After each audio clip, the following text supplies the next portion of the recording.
You ever notice how some people walk through chaos and never seem to flinch? It's not because life's easier for them. It's not because people are nicer to them. It's because they've trained for it. Being unbothered isn't luck, it's work. It's not about being numb. It's about being wise with what you let touch your peace. Let's talk real. Most of us are emotionally reactive. Someone says something slick, we're already crafting our reply in our heads. Someone looks at us sideways, our whole mood shifts. But what if you didn't have to carry that weight anymore?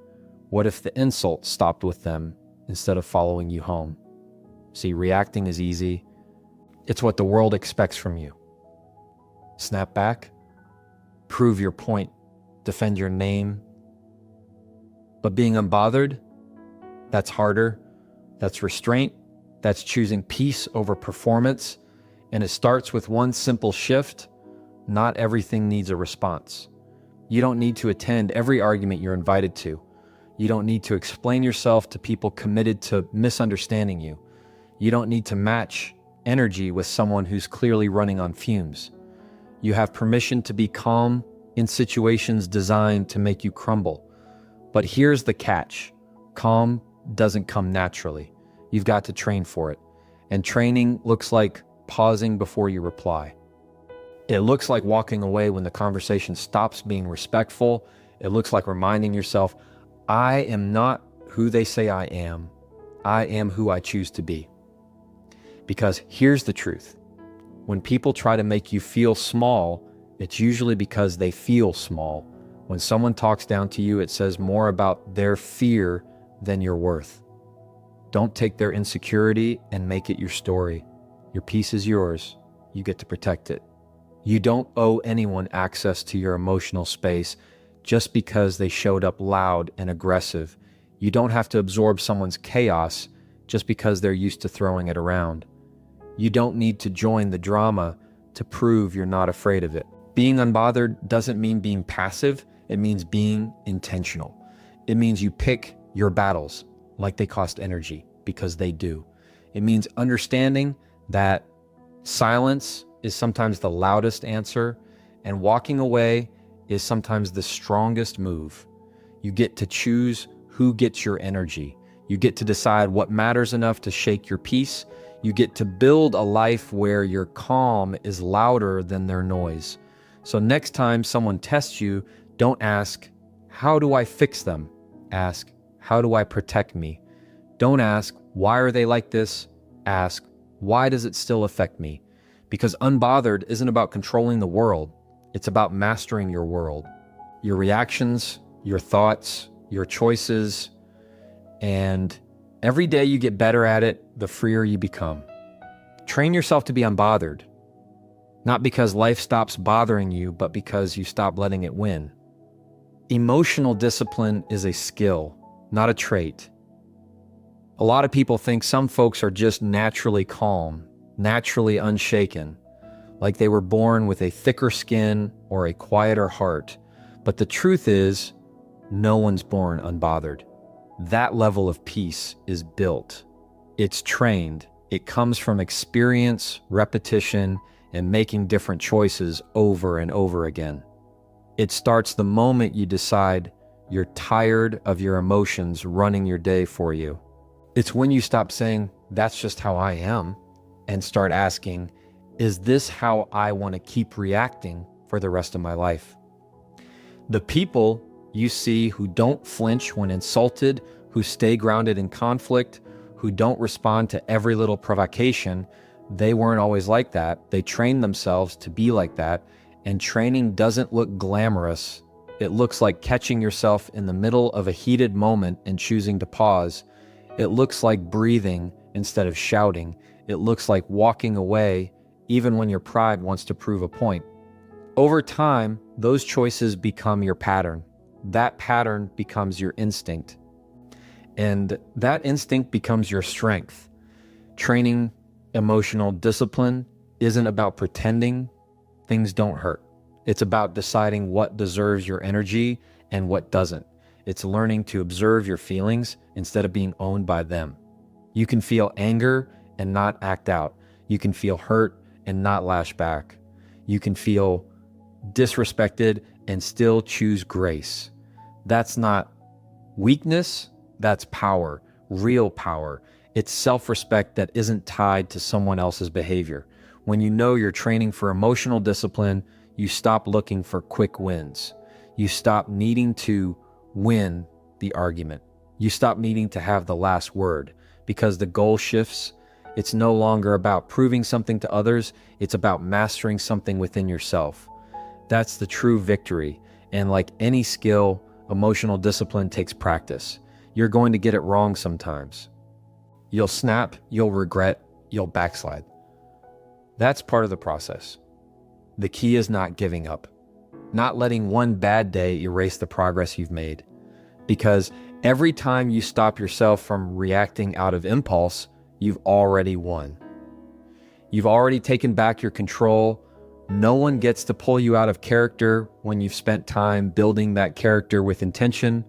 You become more focused, more aware, and more secure when your emotions stop controlling your behavior. That's why this is a skill worth developing. Because it doesn't just affect how you respond in arguments, it affects your relationships, your peace, your leadership, your ability to make wise choices under pressure. It all starts with knowing that calm isn't just something you're lucky to have. It's something you train for.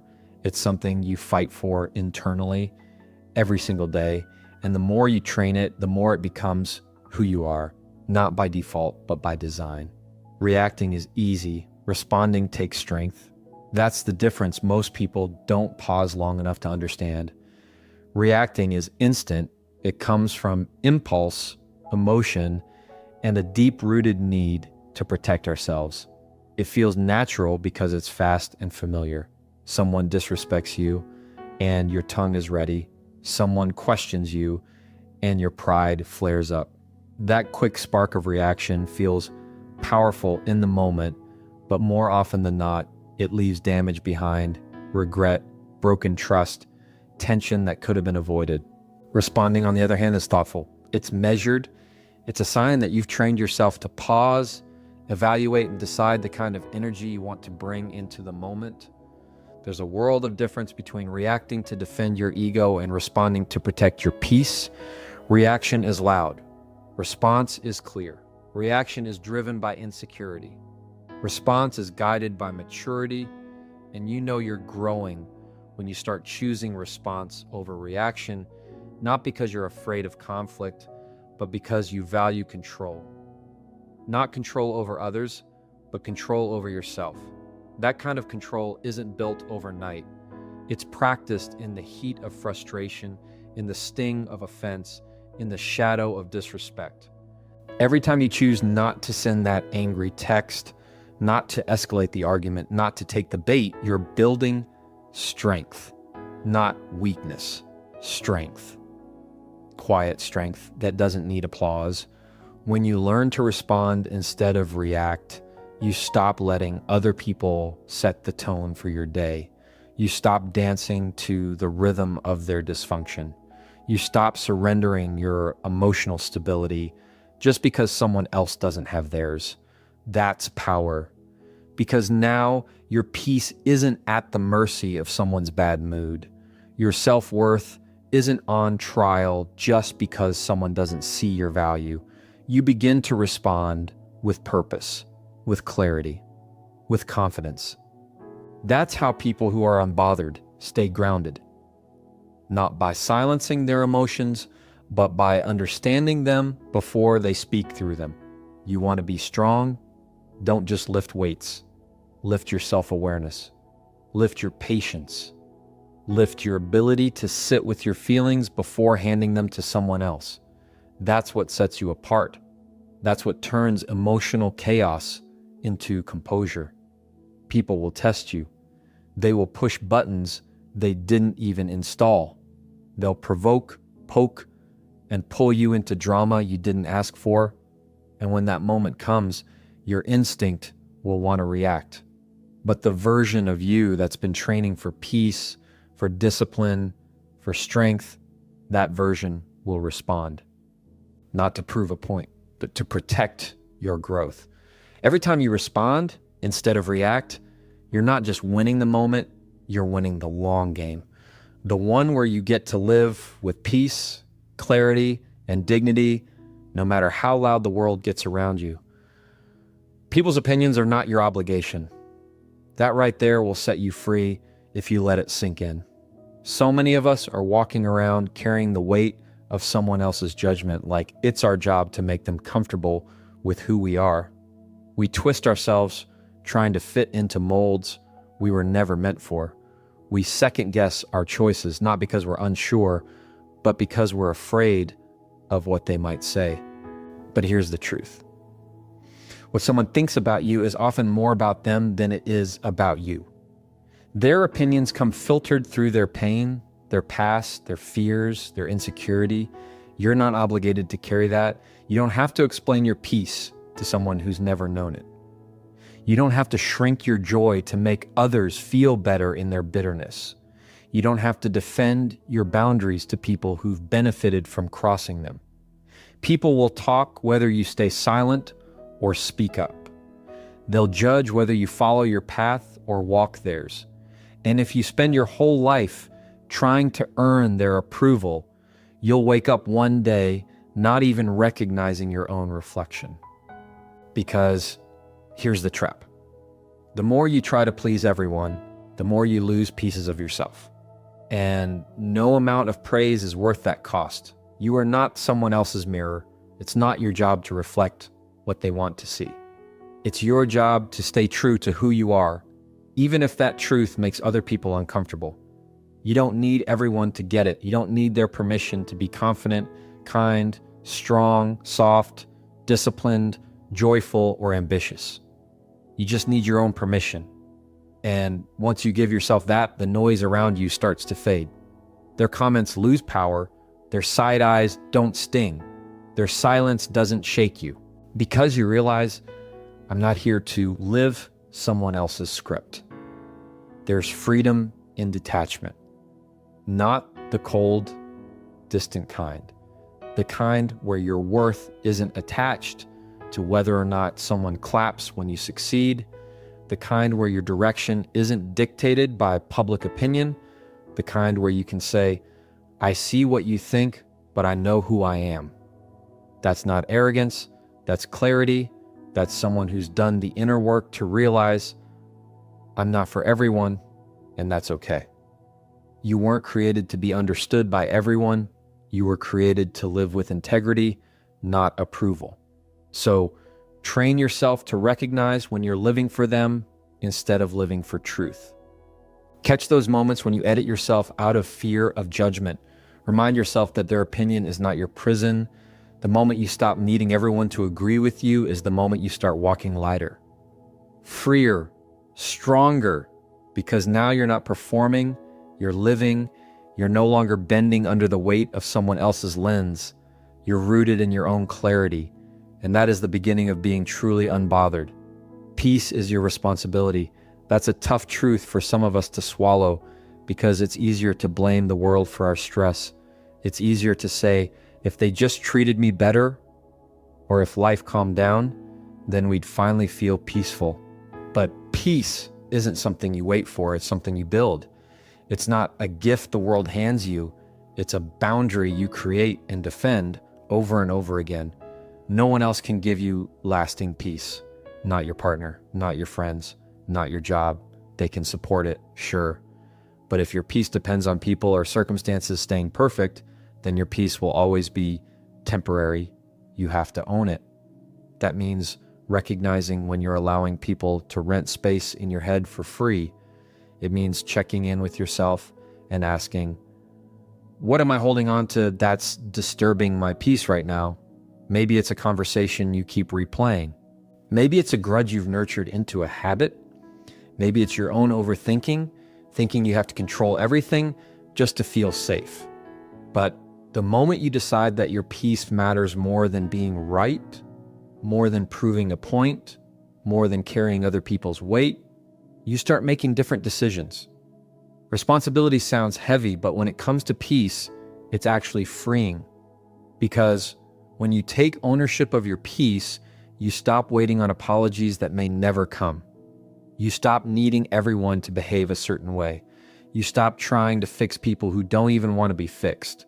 You stop chasing calm in all the wrong places and start creating it from within. You realize that peace isn't found in escape, it's found in alignment with your values, with your boundaries, with the kind of life you want to build. It's your job to protect your space, even if it means disappointing some people. You are allowed to say no without guilt. You are allowed to choose rest without shame. You are allowed to distance yourself from dysfunction without needing to explain. That's not cold. That's clear. And clarity is a form of peace. When you're clear about who you are and what you won't tolerate, peace stops being this fragile thing that disappears with every storm.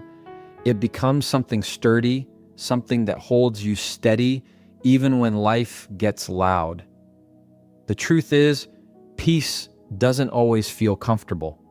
Sometimes it means letting go of what you wanted so you can protect what you need. Sometimes it means standing alone so you can finally breathe. Sometimes it means walking away from chaos, not because you're weak, but because you're done confusing chaos with love, noise with importance, or stress with progress. Peace is a choice you make over and over again. Not once. Not when life is easy. But especially when it's not. You don't wait for peace to come knocking. You build it, you guard it, you live it. Because once you realize that no one else is coming to save your peace, you become your own safe place. And that's when your life begins to shift. Stillness is power. Most people don't believe that because we live in a world that equates noise with strength. Be louder. Be faster. Be first. But real strength doesn't always show up with a shout.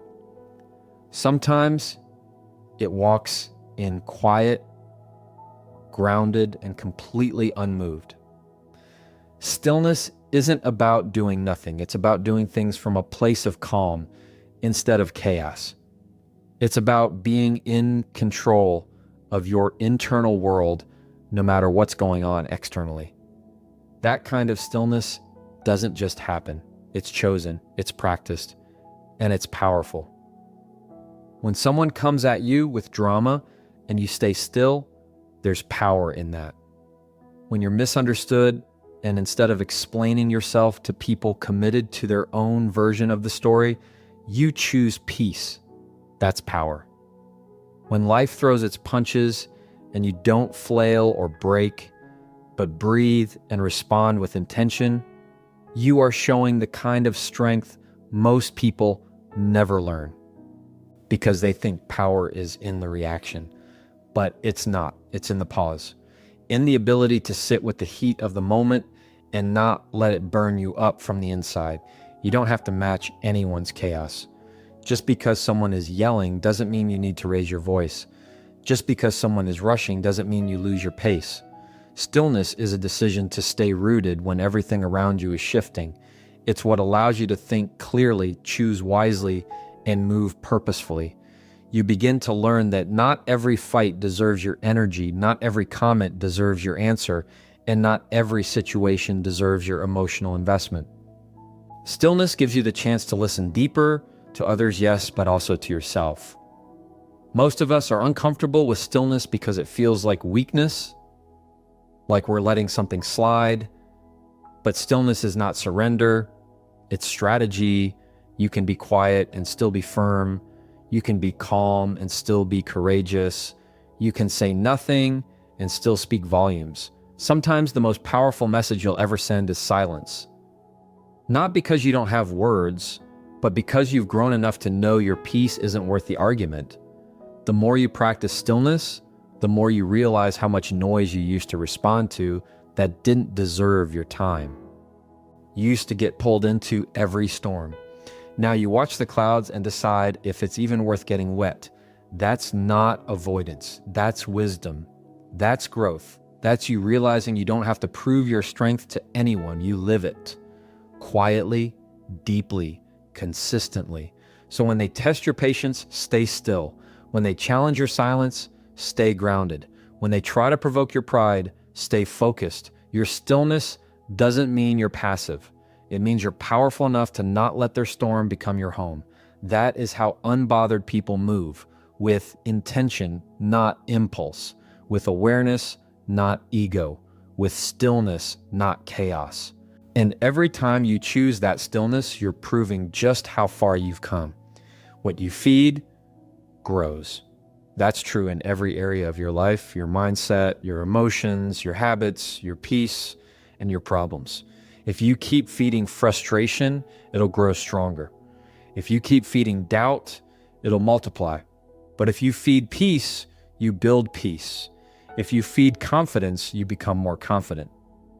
The question is, what are you watering daily with your thoughts, your time, your energy?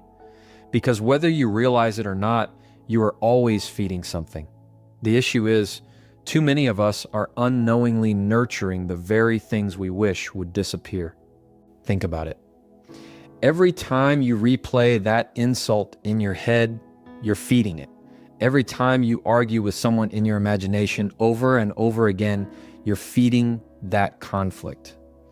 Every time you scroll through negativity, engage in gossip, stay in circles that keep you anxious and reactive, you're feeding the chaos.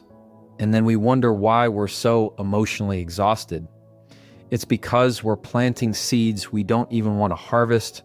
You can't keep pouring energy into drama and expect peace to grow. You can't constantly entertain what drains you and still expect to feel full. Being unbothered starts with being intentional about what you allow to grow in your inner world. When a thought shows up, especially a negative one, you have a choice: feed it or starve it. If you feed it with attention, it gets stronger. If you starve it by refusing to dwell, it weakens. That doesn't mean you ignore every problem. It means you learn to stop giving everything equal weight. Not every thought deserves your full focus. Not every feeling needs to be followed. You become a curator of your attention, not a slave to it. You can start small. When someone tries to bait you into a pointless argument, don't feed it. When you see gossip and negativity, don't click, don't comment, don't dive in. When a thought tells you you're not enough, don't sit with it like it's a guest you have to entertain. Let it pass. You are not obligated to feed every emotion that visits you. You get to choose what stays and what starves. And the more you practice choosing, the more unbothered you become, not because life gets easier, but because you stop giving life's mess a seat at your table. Even in relationships, what you feed grows. Feed appreciation and it deepens. Feed resentment and it divides. In your self-talk, what you feed grows. Speak fear and it'll trap you. Speak life and it'll carry you. It's not magic, it's muscle memory. What you do often becomes what you believe, and what you believe begins to shape how you show up in every part of your life. So guard your focus like it's the most valuable thing you have, because it is. That's where your power lives. In what you choose to water, what you choose to starve, what you let grow. The life you're living now is growing from what you fed yesterday, and the life you want tomorrow starts with what you choose to feed today.